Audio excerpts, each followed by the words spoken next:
Most people are waiting for their life to change so they can feel gratitude, to feel abundance, to feel whole. You know, that's the old model of cause and effect, you know. So if you're living with emptiness, you're living with lack, you're living with pain, most people have been conditioned that something out there has to take away this emptiness or feeling inside of them. But if you believe that you're creating your life and you're living by lack, well, lack isn't going to create abundance, right? So then it makes sense then that you don't really actually create wealth, you generate wealth, you generate abundance. So the moment you start teaching your body emotionally what that future is going to feel like before it's made manifest, well, your body, as the unconscious mind, believes it's living in that future in the present moment. Now, it's a scientific fact that it's the environment that signals the gene. The end product from an experience in the environment is an emotion.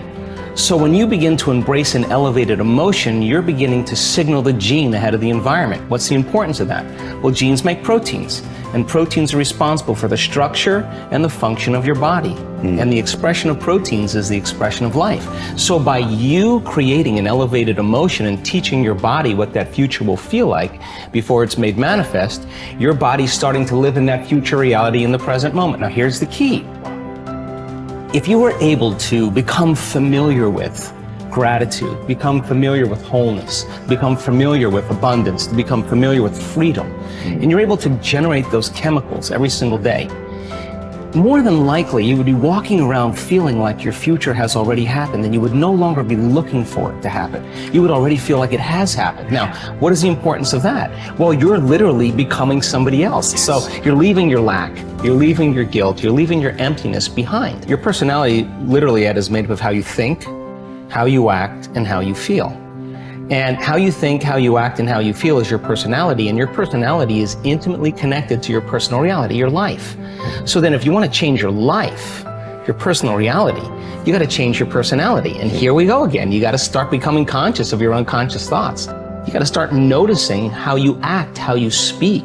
You got to pay attention to how you're feeling. Some people would live in guilt their whole entire life and don't even know it's guilt because at least it feels like them. So then when you start doing that, you begin to objectify your subjective self. So then when you begin to make small changes, back to thought, a new thought should lead to a new choice. A new choice should lead to a new behavior. A new behavior should create a new experience, and a new experience should create a new emotion. And that new emotion is teaching your body chemically to understand what your mind has intellectually understood. Now your body is embodying the truth. I believe in human possibility, human potential, and I think that one of our biggest limiting beliefs is the belief of how limited we really are. And so my interest is to give people the science to begin to understand how powerful they really are. And I think that science really is the language that does that really well. And the new sciences like quantum physics and neuroplasticity, neuroscience, neuroendocrinology, psychoneuroimmunology, the mind-body connection, epigenetics, all of those sciences point the finger at possibilities. So I want to create a language for people from a philosophical or theoretical standpoint for them to begin to understand what's possible. But then I want to be able to have those people begin to wire that information in their brain completely, because learning is making new connections, right, in the brain. But remembering is maintaining and sustaining those connections. And it's so much easier to lose our vision than to remember it, right? So then we have to begin to hardwire the brain or install the neurological hardware in preparation for an experience. So the more people understand what they're doing and why, then the how gets easier. So I want to then set up the conditions in an environment, in a workshop where people can begin to apply or personalize what they learn so that they can have an experience. An experience then further enriches the brain. But the prize of an experience is an emotion. And once you start feeling unlimited, once you start feeling abundant, once you start feeling worthy, now you're teaching your body chemically to understand what your mind has intellectually understood. So knowledge is for the mind and experiences for the body, and people begin to embody the truth of that philosophy. Now, if they can repeat it over and over again, it'll become innate in them. It'll become natural. Second nature will become easy. They'll begin to master that philosophy. So I want people to begin to understand that thoughts are very powerful. Feelings drive our thoughts, and that they can begin to create a better life for themselves once they understand some of these principles. Your capability is constant, but how much of it you use depends upon the identity you have for yourself. For example, if you feel certain that you are an outgoing, outrageous person, you'll tap the resources of behavior that match your identity. Whether you see yourself as a wimp or a wild man, a winner or a wallflower, will instantly shape which capabilities you access. You may have read the book Pygmalion in the classroom, which details the dramatic change in students' performance when they become convinced that they are gifted. Time and again, researchers have shown that students' capabilities are powerfully impacted by the identities they develop for themselves as the result of teachers' belief in their level of intelligence. In one study, a group of teachers were told that certain students in their classes were truly gifted and to make sure that they challenged them to continue to expand. As can be expected, these children became the top achievers in their class. What makes this study significant is that these students had not actually demonstrated higher levels of intelligence. And in fact, some had previously been labeled poor students. Yet it was their sense of certainty that they were superior, which had been instilled by a teacher's false belief, that triggered their success.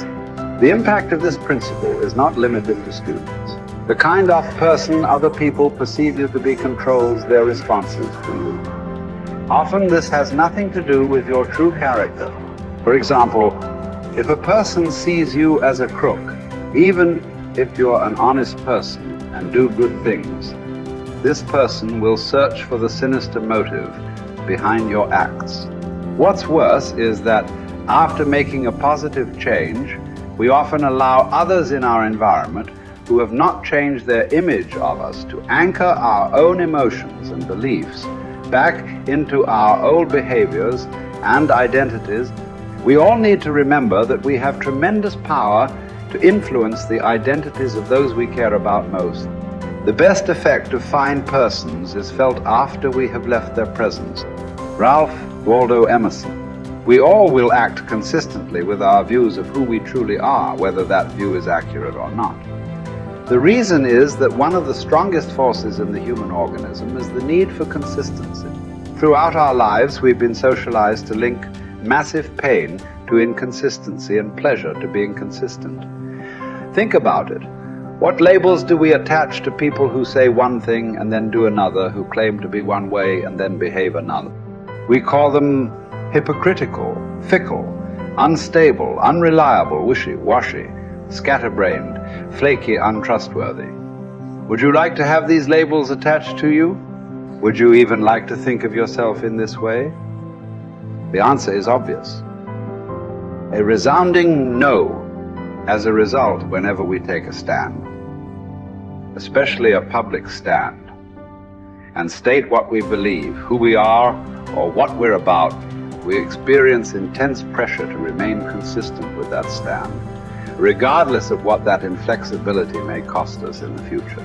Conversely, there are tremendous rewards for remaining consistent with our stated identities. What do we call people who are consistent?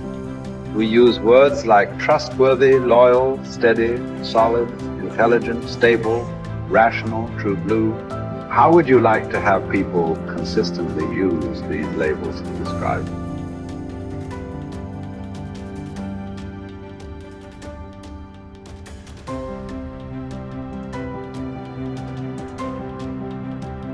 Becomes irrevocably tied to your ability to avoid pain and gain pleasure. Life is a game we are all bound to lose. The man who looks for the morrow without worrying over it knows a peaceful independence and a happiness beyond all others. Whoever has said, "I have lived," receives a windfall every day he gets up in the morning. Confronting the worst-case scenario saps it of much of its anxiety, inducing power. Happiness reached via positive thinking can be fleeting and brittle. Negative visualization generates a vastly more dependable calm. It is a ridiculous thing for a man not to fly from his own badness, which is indeed possible, but to fly from other men's badness, which is impossible. Hour by hour resolve firmly to do what comes to hand with dignity and with humanity, independence, and justice. Allow your mind freedom from all other considerations. This you can do if you will approach each action as though it were your last, dismissing the desire to create an impression, the admiration of self, the discontent with your lot. See how little man needs to master for his days to flow on in quietness and piety. He has but to observe these few counsels, and the gods will ask nothing more. When force of circumstance upsets your equanimity, lose no time in recovering your self-control, and do not remain out of tune longer than you can help. Habitual recurrence to the harmony will increase your mastery of it. If you apply yourself to study, you will avoid all boredom with life. You will not long for night because you are sick of daylight. You will be neither a burden to yourself nor useless to others. You will attract many to become your friends, and the finest people will flock about you. Life is neither a glorious highlight reel nor a monstrous tragedy. Every day is a good day to live and a good day to die. Every day is also an apt time to learn and express joy and love for the entire natural world. Each day is an apt time to make contact with other people and express empathy for the entire world. Each day is perfect to accept with indifference all aspects of being. Perhaps struggle is all we have because the God of history is an atheist and nothing about his world is meant to be. So you must wake up every morning knowing that no promise is unbreakable, least of all the promises of waking up at all. This is not despair. These are the preferences of universe itself. Verbs over nouns, actions over states, struggle over hope. And here are two of the most immediately useful thoughts you will dip into. First, that things cannot touch the mind. They are external and inert. Anxieties can only come from your internal judgment. Second, that all these things you see will change almost as you look at them, and then will be no more. Constantly bring to mind all that you yourself have already seen change. The universe is change. Life is judgment. Each of us is impermanent wave of energy folded into the infinite cosmic order. Acknowledgement of the fundamental impermanence of ourselves unchains us from the strictures of living a terrestrial life stuck like a needle, vacillating between the magnetic pull of endless desire and the terror of death. Once we achieve freedom from any craving and all desires, and we are relieved of all titanic fears, we release ourselves from living in perpetual distress. Once we rid ourselves from any impulse to exist, we discover our true place in the universal order. The composition of our life filament is exactly right when we accept the notion of living and dying with equal stoicism. You have the power to strip away many superfluous troubles located wholly in your judgment, and to possess a large room for yourself embracing in thought the whole cosmos, to consider everlasting time, to think of the rapid change in the parts of each thing, of how short it is from birth until dissolution, and how the void before birth and that after dissolution are equally